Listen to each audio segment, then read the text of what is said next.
have broken free from the mold of being trained by others. Having others dictate the program to us, the tactics to us, today everything is homegrown. So it is Burkinabés who designed the program based on feedback from the field, who trained the men. That is why we are able to achieve remarkable feats. And as I speak to you now, our units have taken back many localities, especially by advancing north of Djibouti. These localities, which have been lost for maybe almost 10 years, such as Barabule, well, from there all the way to Petekoli, our units have retaken them after a series of battles, but now they are there, they are established. In the east as well, we have made progress moving toward the Beninese border in particular. The key towns, such as Nadiago and others, have been retaken and are under control. And so we are advancing from victory to victory. For several years since the beginning of this war, we have been passive. And it was the enemy who set the pace of the operations. So the change, this shift, the fact that we have regained the initiative in operations is very important. And in order to regain the initiative in operations, it took a lot of effort in terms of recruitment, equipment, but above all, training. Because one thing is also very important. Today, no one knows our army. If I may say so internationally, no one has a handle on our army. We have broken free from the mold of being trained by others. Having others dictate the program to us, the tactics to us, today everything is homegrown. So it is Burkinabés who designed the program based on feedback from the field, who trained the men. That is why we are able to achieve remarkable feats. And as I speak to you now, our units have taken back many localities, especially by advancing north of Djibouti. These localities, which have been lost for maybe almost 10 years, such as Barabule, well, from there all the way to Petekoli, our units have retaken them after a series of battles, but now they are there, they are established. In the east as well, we have made progress moving toward the Beninese border in particular. The key towns, such as Nadiago and others, have been retaken and are under control. And so we are advancing from victory to victory. Mr. President, the army is stronger with many resources and better training, yet we still see that killings continue and the number of internally displaced persons is increasing. What explains this situation? Actually, the number of IDPs is rather decreasing. The figures are quite clear on that. We are in the process of resettling people, as I mentioned, and there are many localities that have been retaken. A few years ago, there were nearly 2 million IDPs. We now have well under 1 million, and by May or June, there will be very few IDPs left. Because these areas, indeed, when you look at, I've just mentioned Barabule, Petekoli, the areas of Tulfe, Pobe, Mengao, Namsijia, and everyone who knows northern Burkina knows, all of these have been retaken between November and today. So you can imagine all these people who need to resettle and everything, so the number of IDPs will inevitably decrease. So the killings often, as we've said, when the enemy starts losing momentum, they tend to commit acts of devastation. So what can they do? They look for civilian populations, shoot at them quickly, and then slip away. And very often they even have the cowardice to film what they're doing, these acts against unarmed people and all that. And there you have it, that's kind of it. They want to stir up panic among the population. It's a war. They use guerrilla tactics and we conduct counter-guerrilla operations. But the most important thing, as I said, is that we've adapted and we're evolving. Because it's not just equipment that makes a war. You can have all the necessary technological equipment, but it's the human resources that matter, first and foremost. Human resources must, of course, be trained militarily, and you can see that many African countries spend their time getting trained by Western countries, and so on. So our philosophy is as follows. Are those people who come to train us sent by God, maybe angels sent to teach them tactics? But why can't black people also tell themselves that they too can develop tactics? But look, in all African states, Western countries have to come and train them. We have put an end to that. We train ourselves in the art of war according to tactics, based on our own experiences, and that forges the mindset of our human resources. And it is from there that you can create combativeness, resilience, resistance, and so on. That is very important. So yes, equipment matters, but it is also essential to value human resources. And it is all of this combined today that gives us this success. This is Media One Africa, the voice of a rising continent. We don't report revolutions, we document them. And if you love this, type in the comments. Traoré, we love you and please keep up the good works. Breaking news coming out of Burkina Faso, Libya, and the United States. Captain Ibrahim Traoré said, look at Libya. It's an example right next to us. They lived in peace, right? They lived in peace. The water was free. There were so many free things. When people got married, they already had social benefits. But today, Libyans are looking for water everywhere. Look at the misery there is. Hundreds of thousands of children have died. That's democracy.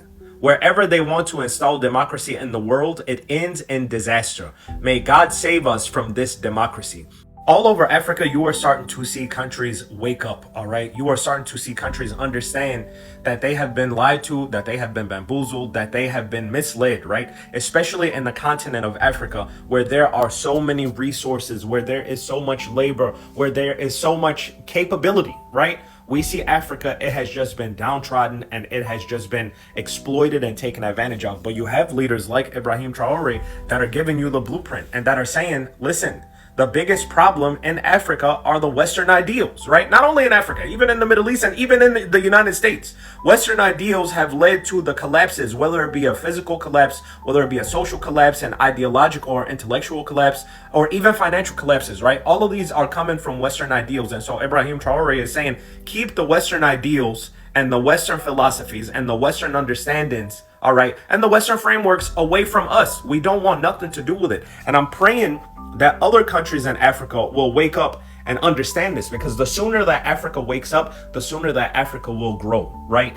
But you are going to need the people on the ground in Africa to rise up against the puppets of Africa, right? The puppets that are spreading and engaging in corruption, the puppets in Africa that are purposely keeping their people down just because they get paid money to oppress their people, right? And they get paid to apply these like Western ideals in the country. So I hope and I pray that the entirety of Africa starts to wake up and, you know, follow the words of Ibrahim Traoré, but also have their own version of Ibrahim Traoré in the 54 African countries, right? Because once Africa wakes up, there is no excuse for Africa to be poor. There is no excuse for Africa to be seen as weak on the international stage. There is no excuse for the Africa that we have today to not be a real life version of Wakanda, right? Wakanda was just in the movies. That's how Africa should actually be. Y'all got the strength, y'all got the resources, y'all got the people, y'all got the population, y'all have the land, right? Africa is huge. Don't look at the map today and say, oh, that's what Africa looks like. No, Africa is huge. But they made Africa seem smaller on the map for certain reasons that we'll get into another time. But y'all can check out why Africa is made to look smaller on the map. You get what I'm saying? But anyway, let me know what y'all think about this. Do y'all agree with Captain Ibrahim Traoré, or do y'all disagree? Let me know in the comment section. It is 8:52 p.m., April 13, 2026. Follow me for more updates, breaking news, think pieces, and beyond. Every day there are people who are determined to make sure we are not here. Those who want to see us disappear, those are the ones we call the sell-on slaves. They are the ones who sell Africa, who do not want Africa to be free. Very often they are Africans who are alienated and exploited. We are leaders who want to create the conditions so that our young people can work here, instead of going to stay in other people's streets, begging. And very often some end up behaving in ways that are, in any case, not healthy in your societies over there. We do not want to see that. Africans are not subhuman. But in this same context, the countries that colonize us, that want to see us in slavery, that want to keep us there, have their henchmen here, their local lackeys, their representatives. And these people are ready to do anything to see us eliminated. And unfortunately, this is the reality in Africa. And these individuals, every single day that God gives us life, as long as we are alive, they are not happy. And so it's a constant and ongoing struggle. Who are the imperialists? Imperialists, there isn't a single face you can put to them. It's a mentality. It's not a matter of skin color. I just said so a moment ago. European people support us a lot. In fact, many European leaders also support us. I have heard, in particular, one of your leaders who has been sounding the alarm for a long time, who said that the fact that France exploits Africa with its CFA franc, and all of this creates these waves of migration to European countries, especially to Italy. She is absolutely right. That's just how the situation is. So you see, it's in Europe, but not everyone understands things in the same way. So imperialism is when an individual wants to dominate another, wants to keep the other in slavery, who oppresses others. He can be black, he can be white, he can be African, he can be European, he can be American, he can be Asian, he can be of any nationality.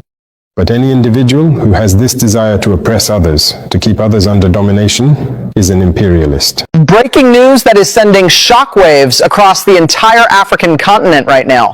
Burkina Faso's revolutionary leader, Captain Ibrahim Traoré, has just issued what experts are calling the most explosive ultimatum in modern African diplomacy. In a stunning turn of events that nobody saw coming, Traoré has publicly confronted Ugandan President Yoweri Museveni with a demand that has left the international community absolutely stunned.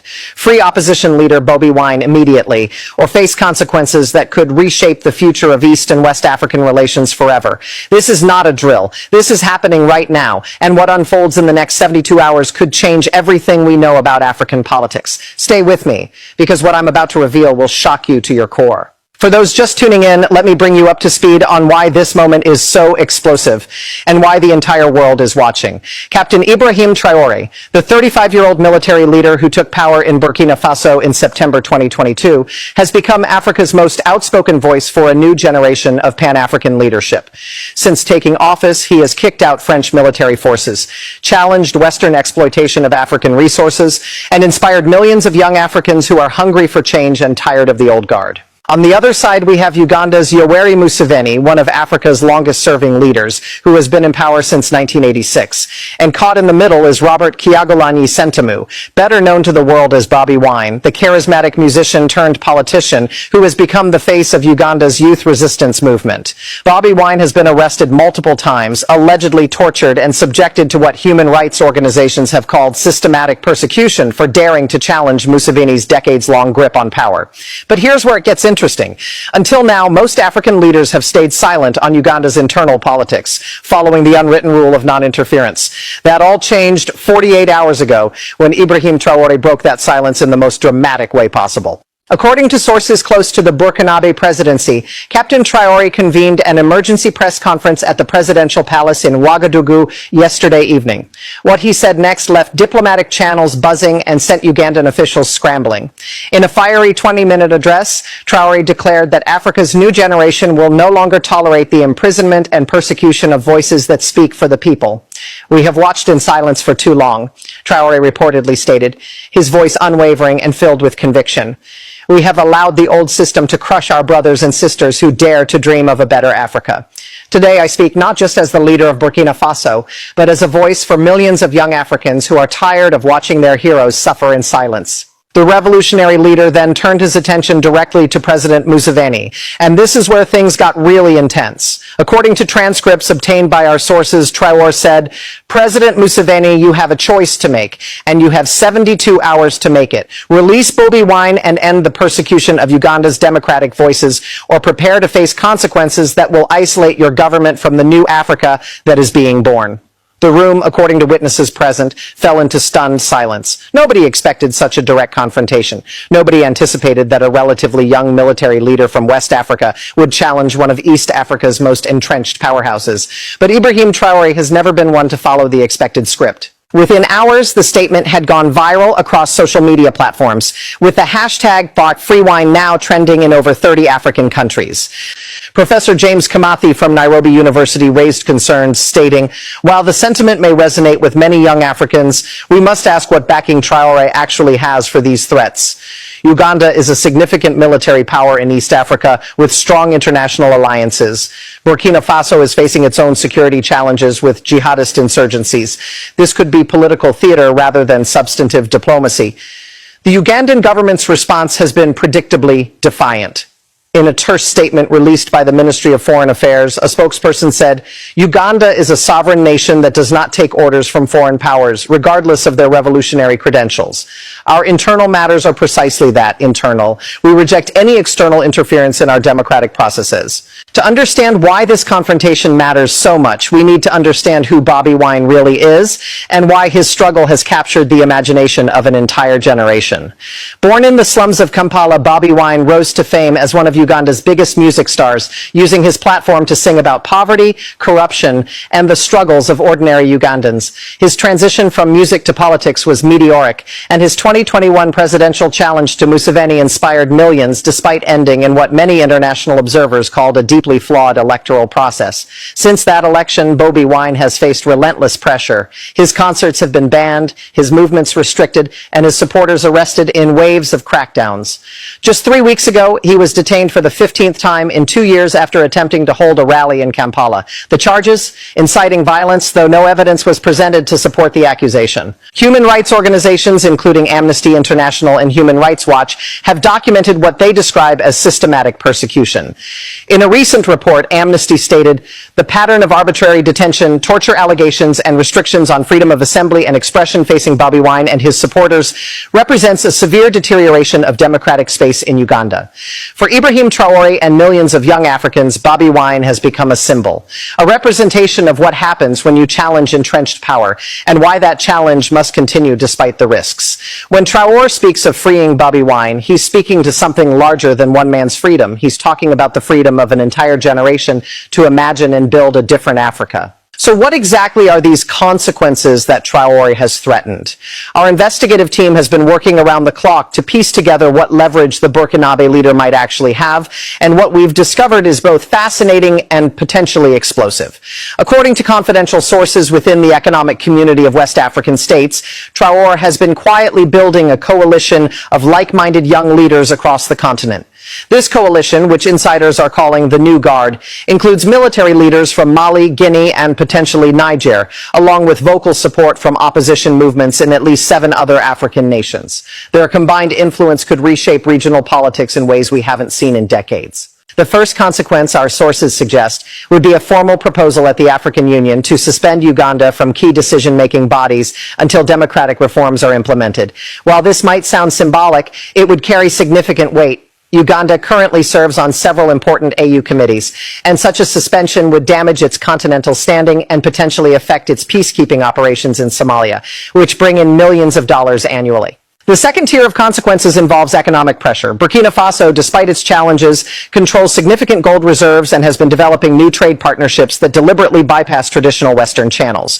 Traoré has reportedly reached out to leaders in Tanzania, Rwanda, and Kenya, Uganda's East African neighbors, proposing preferential trade agreements that would exclude Uganda unless democratic reforms are made. One source familiar with the discussions told us he's essentially proposing to create an economic corridor that routes around Uganda, which could cost Museveni's government hundreds of millions in transit fees and trade revenues. But perhaps the most intriguing consequence is what's being whispered in diplomatic circles as the youth mobilization strategy. According to leaked communications, Traoré's team has been coordinating with Pan-African youth movements to organize a continent-wide day of action demanding Bobi Wine's release. This would include protests, social media campaigns, and direct appeals to international bodies. The goal? To make Bobi Wine's imprisonment such a visible embarrassment that Museveni's allies, both in Africa and internationally, would be forced to pressure him for a resolution. This confrontation isn't happening in a vacuum, and the international implications are staggering. The United States, United Kingdom, and European Union have all expressed concerns about democratic backsliding in Uganda over the years, but their statements have largely been toothless, accompanied by continued aid and diplomatic engagement. Traoré's move puts Western powers in an uncomfortable position. Do they support a military leader challenging another leader over democratic principles, or do they maintain their carefully calibrated policy of quiet diplomacy? China, which has significant investments in both Uganda and Burkina Faso, is reportedly watching the situation with great interest. Beijing has traditionally followed a policy of non-interference in African politics, but this confrontation could affect stability in regions where Chinese infrastructure projects are ongoing. A source at the Chinese embassy in Addis Ababa told our correspondent, "We are monitoring the situation and hope all parties can resolve their differences through dialogue and mutual respect."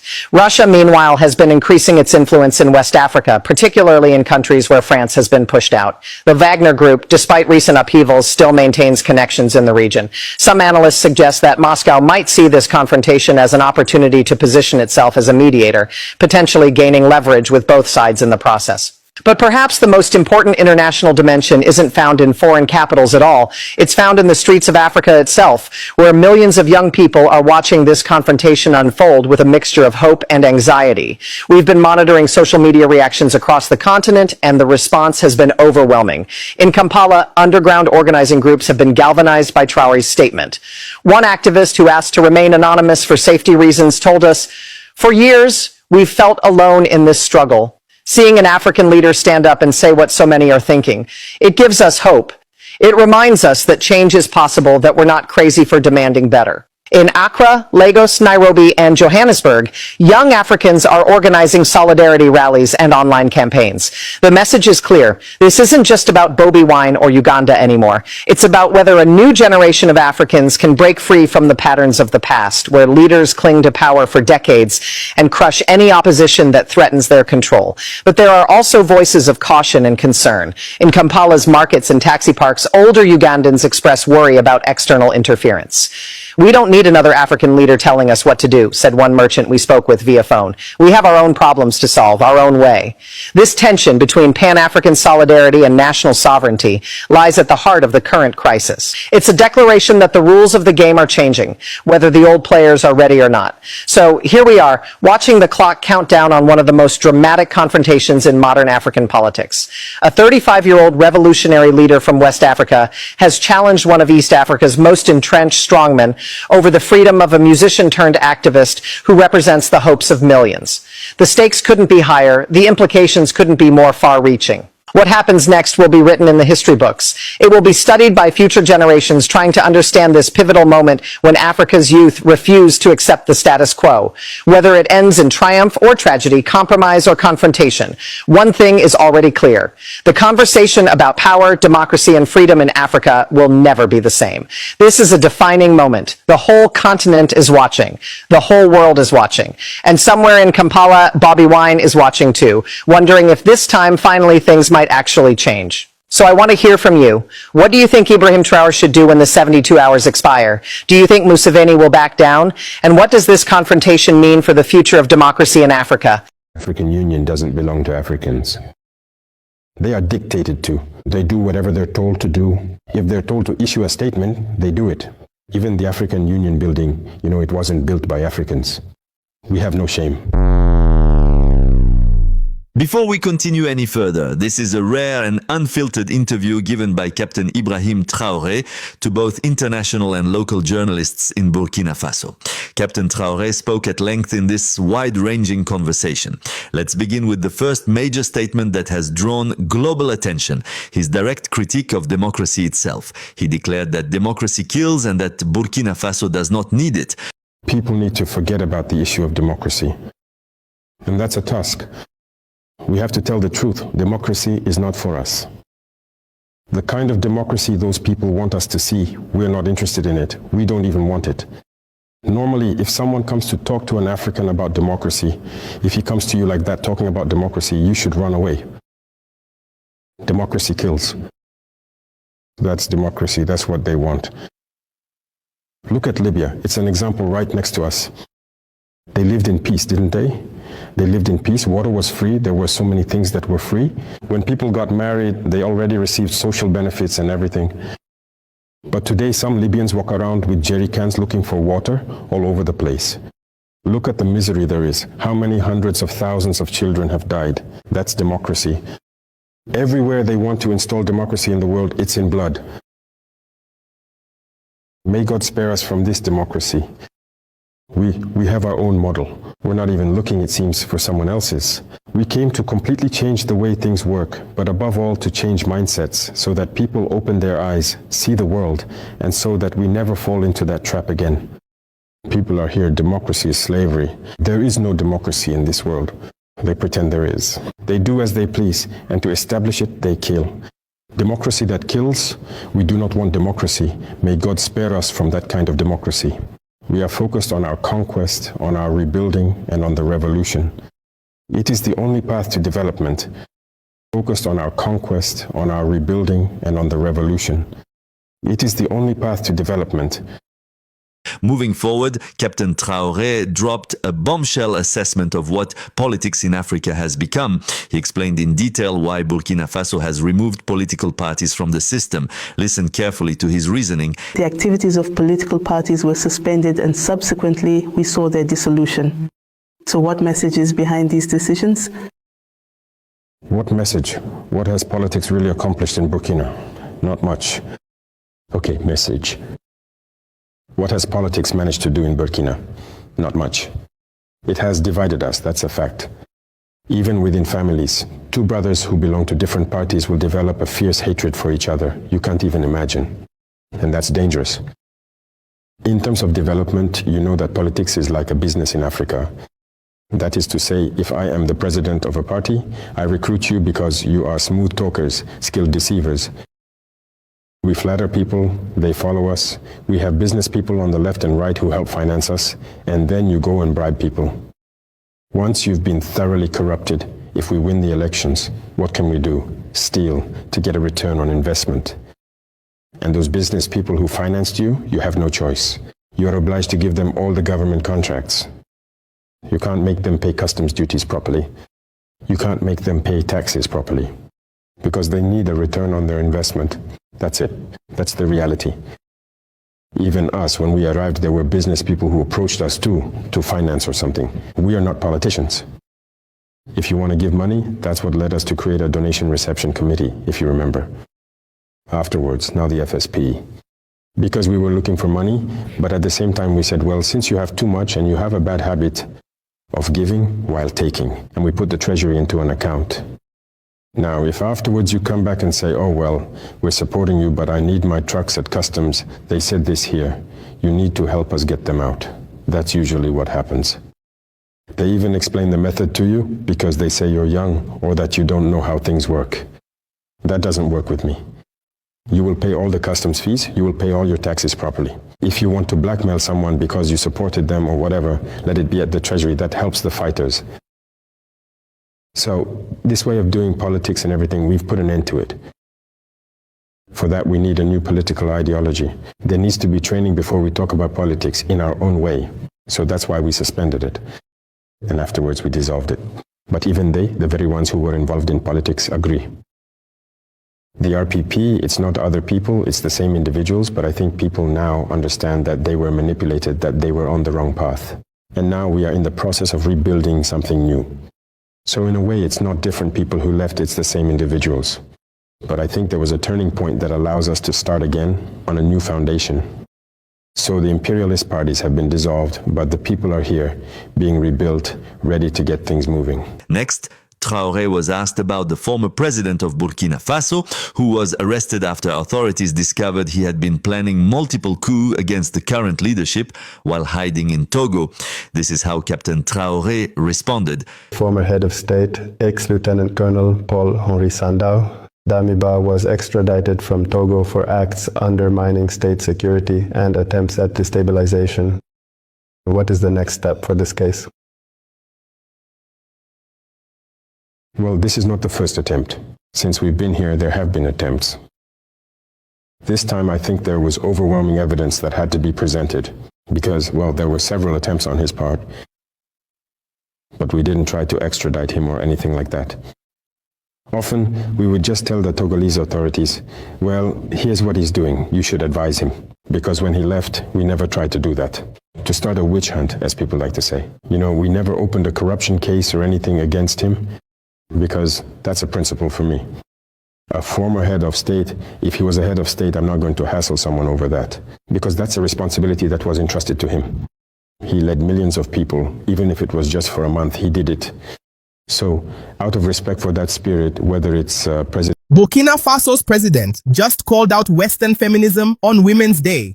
According to Ibrahim Traoré, African women's emancipation should not copy Western models. He says real freedom is women owning land, running factories, and earning their own money, not just slogans on TV. That's why Burkina Faso is pushing programs for women in farming, processing, and industry, so village mothers become business owners, not victims. Do you agree? Ibrahim Traoré says no to democracy. He said, I'm not having that. I watched the entire interview he had on Human Rights TV, and it was really, really good. He said that we are the majority as far as the Africans, and they are the minorities, talking about Europeans. And he said that democracy is capitalism, and they're trying to come in here and play us. He said democracy doesn't work for us, and it will never work for us. And we need more leaders like Ibrahim Traoré, not just in Africa, but throughout the African diaspora. So salute to Ibrahim Traoré. Continue to speak his mind. He's unapologetic. You know, he has that revolutionary spirit. I love it. Salute. While we've been distracted by what's going on in Venezuela, Ibrahim Traoré of Burkina Faso was attacked last night. According to the media, they said that some of his soldiers were infiltrated, but the citizens of Burkina Faso found out about it and came to save his life. They're saying that the ex-president of Burkina Faso, the one that Ibrahim Traoré took power from, is behind the entire thing. And the citizens of this country think that the West have a lot to do with it. But because the citizens of Burkina Faso love this man so much, they stopped him from being kidnapped and unalived. They're saying that somehow the ex-president got soldiers into this man's military that were supposed to be protecting him. So maybe they paid them off or did something to make them flip. We need to be mindful about things like this, because while we were all distracted with what was going on in Venezuela, this was happening as well. And I don't find that to be coincidental. What about you?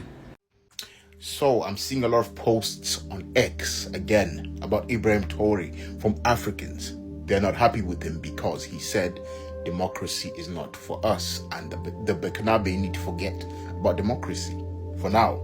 Now people are calling him, oh, you're a dictator, you're gonna ruin the country, coups are bad, blah blah blah, blah blah blah blah blah. As if democracy is the only way countries can develop. Countries in Asia have developed without much democracy. You understand that, right? That being said, I'm not against democracy. Democracy is a good thing. It's a wonderful thing. However, democracy only works in countries where people are educated enough or understand the system enough in order to vote, and where the system is fair.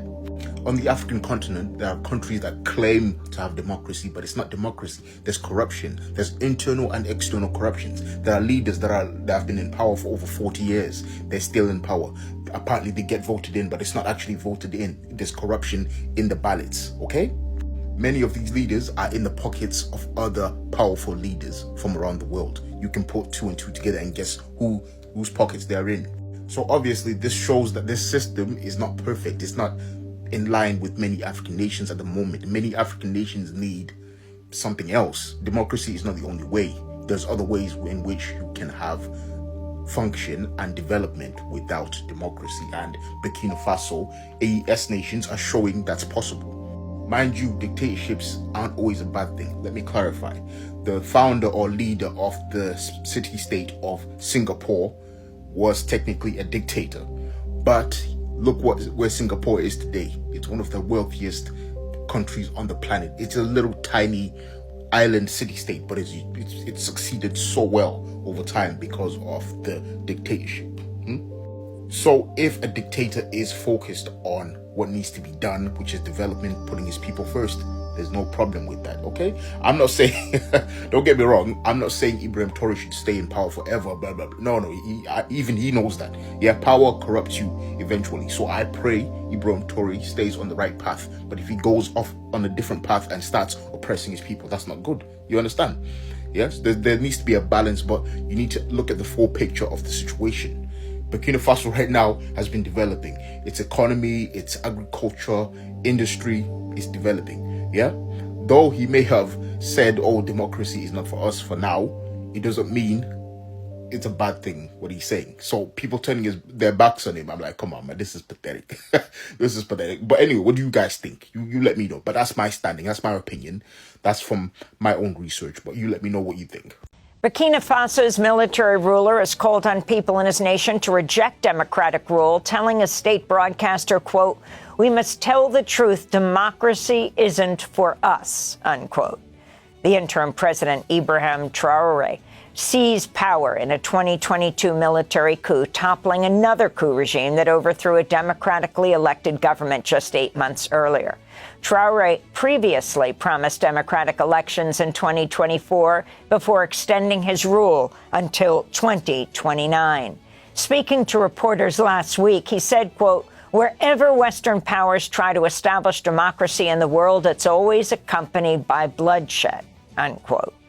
A report from Human Rights Watch accuses Burkina Faso's military and its allied militias of committing war crimes and crimes against humanity for participating in violence that's killed more than 1,800 civilians while forcibly displacing tens of thousands. Breaking news. Captain Ibrahim Traoré has nationalized another company, the Burkinabe Fiber Textile Company, Sovitex, by actually purchasing all the shares that were actually held by a private shareholder, taking 100% of the nation-leading cotton company. You won't believe Captain Ibrahim Traoré, and is literally doing this to actually secure the national economy, sovereignty. And what are the main goals for nationalizing this particular company? Number one, to actually address structural difficulties, raising operating costs, and even the chronic payment delay by the farmers. And right now, everything will be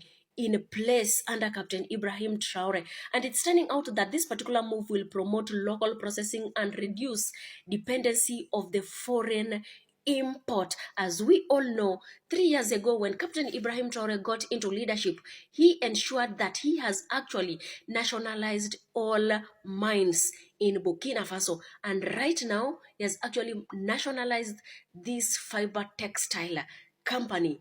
Everything under his control.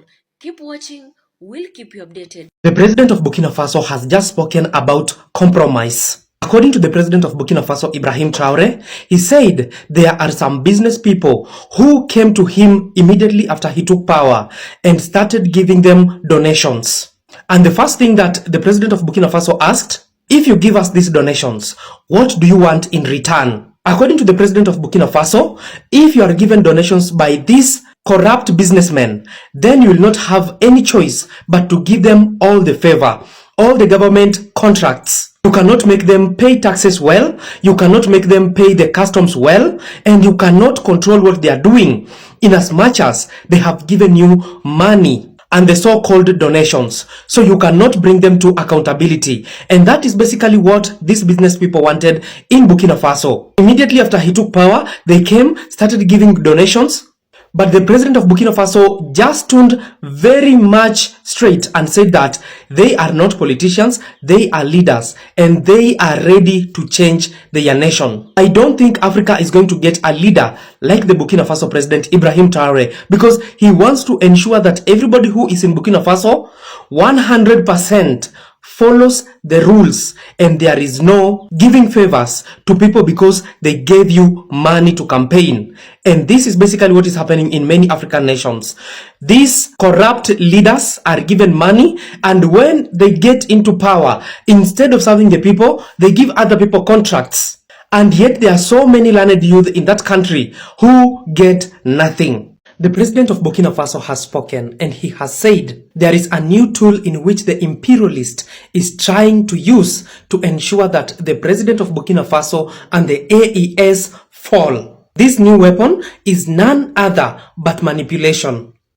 The president of Burkina Faso, Ibrahim Traoré, has said that the Western nations are trying to manipulate the people of Burkina Faso, Mali, and Niger so that they can turn against them and so that they can get access to their countries. This has happened to the people of Iran. The United States of America sent its agents to Iran so that the Iranians can revolt against their government. And during this revolt is when the United States of America and Israel were able to get a free entrance into their country. And that is basically what they're using in the AES. Just recently, a report came out claiming that the Burkina Faso government has unalived 1,200 civilians. This is manipulation and also a propaganda that now they want to use so that they can get in and start the investigations. And during that investigation, they can bribe and manipulate people and therefore they can get a chance to get back to Burkina Faso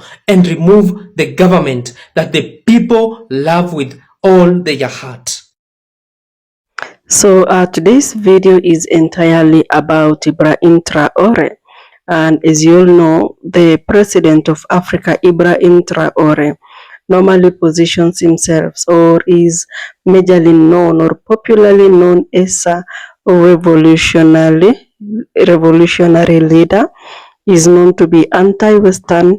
He is popularly known to be anti-democracy, and of course the president of Africa and the youngest in the world.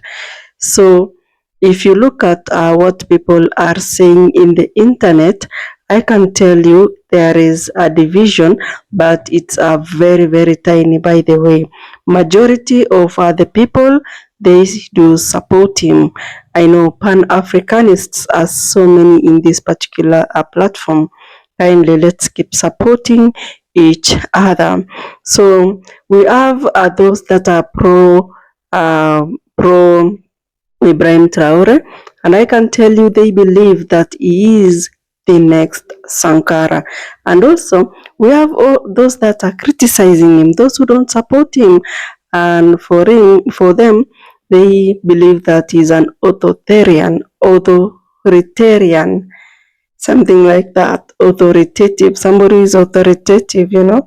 So first of all, we are going to discuss about the security situation in Burkina Faso. We had the president talking, and I can tell you that, you know, this is everything. Security in any country is just everything, guys.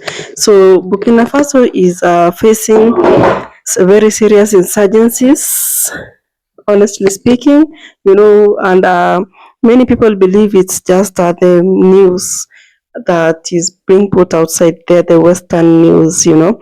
But if you go to Burkina Faso yourself, it's very, very peaceful.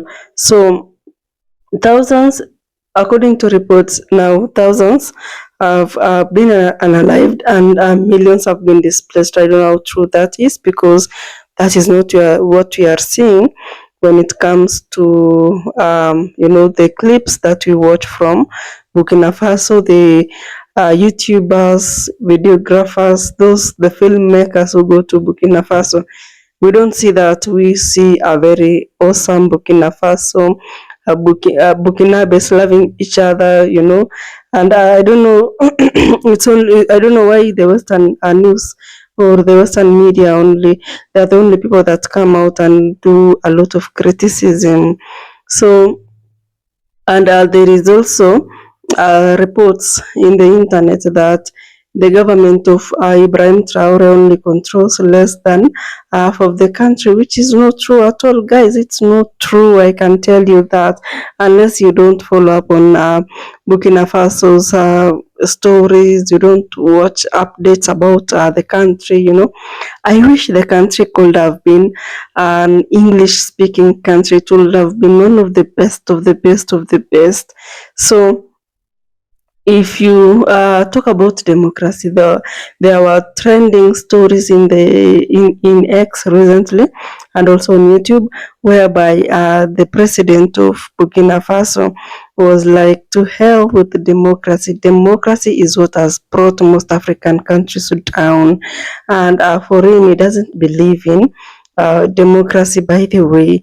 So I can tell you that I agree with him. What has democracy given us? What has democracy? If you look even at America only, they have two parties only. They don't have to choose from around 10 people in one seat. They only choose between the two. If you look at China actually, it has had like one president ever since. They don't have, these people are communists. But guys, I don't know. So the president of Burkina Faso, Ibrahim Traoré himself, is telling people, forget about democracy, guys. And he even says that, you know, democracy brings down people, democracy brings down nations, democracy brings down countries, you know. So he says that because if you look at elections, that has been defined well under, this democracy structure. Most of the time, instead of, bringing us together and promoting unity, it promotes division, because I'll be the person to support maybe person A, my friend supports person B, another one supports person C. So if I don't support person C or person B, it brings a problem among our relationship, and that's how the division is created. Furthermore, elections majorly they are based on tribal lines, which is one of the worst thing. So Ibrahim Traoré is telling us, guys, Africans, you need to wake up. Western democracy, most of the time, it has got no difference. There is no difference between Western democracy and the systems that they are using on us. It's the same thing. So again, if you look at insecurity issues or crises that are coming with security, they most of the time make voting to be kind of unrealistic. And of course, pro Ibrahim Traoré, the Pan-Africanists in the building, they are telling that, you know what, they are saying Africa needs to be told the truth, They need to be told the truth, and the truth is one of the best things that can ever happen to anybody. So there are claims and allegations outside there that there are a group of individuals who want to remove the president from his seat, and the attempted coups had happened, which is true, by the way. To some extent, it's the truth. But of course, if you look at Burkina Faso itself, it has experienced multiple coups, and even the president himself came into power through a coup. So government itself, if actually follow up on this story, they claimed that, there is a foil of coup that is coming up and wants to remove the current president, and they're not going to allow that.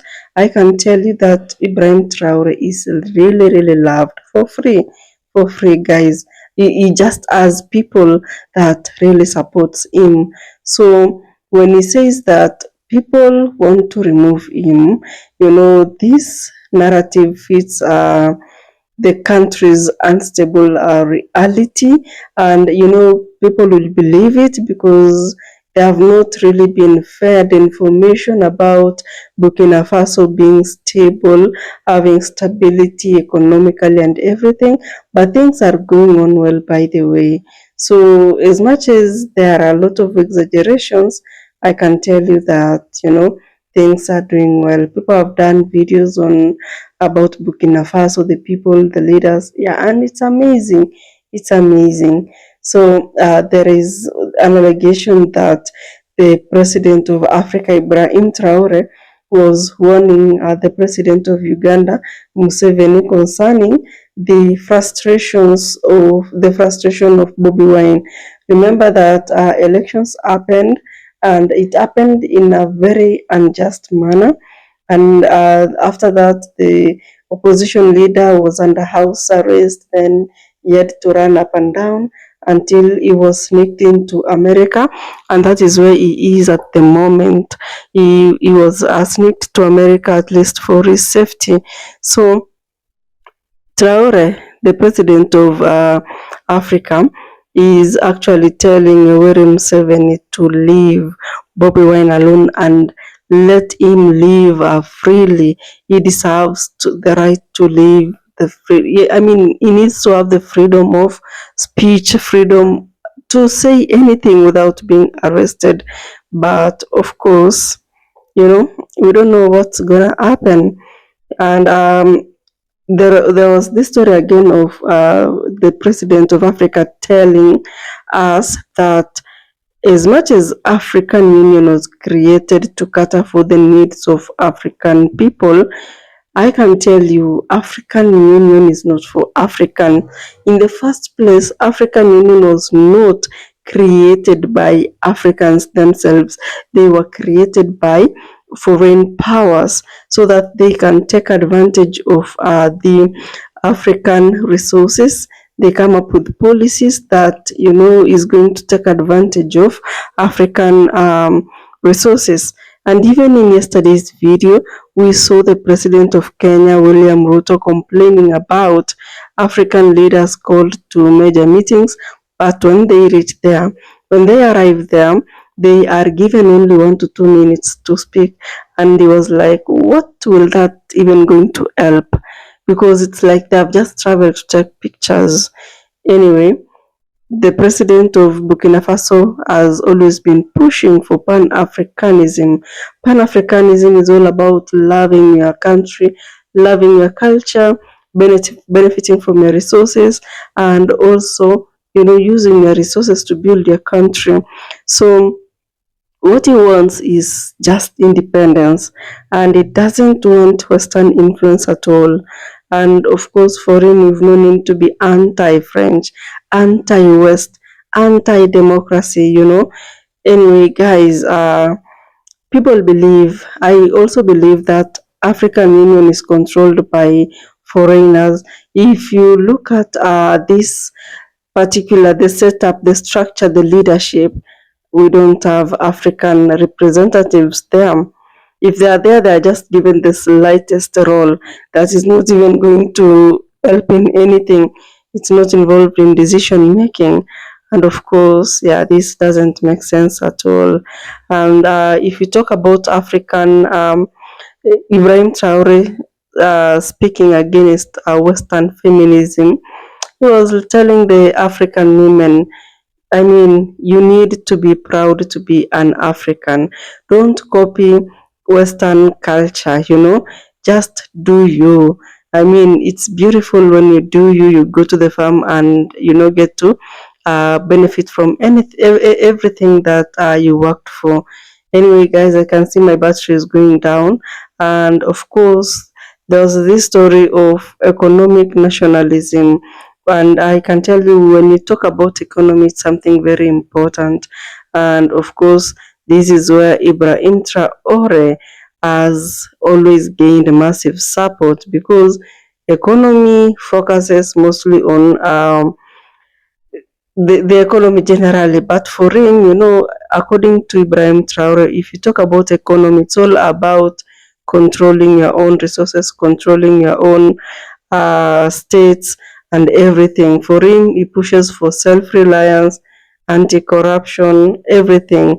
He wants something that benefits everybody.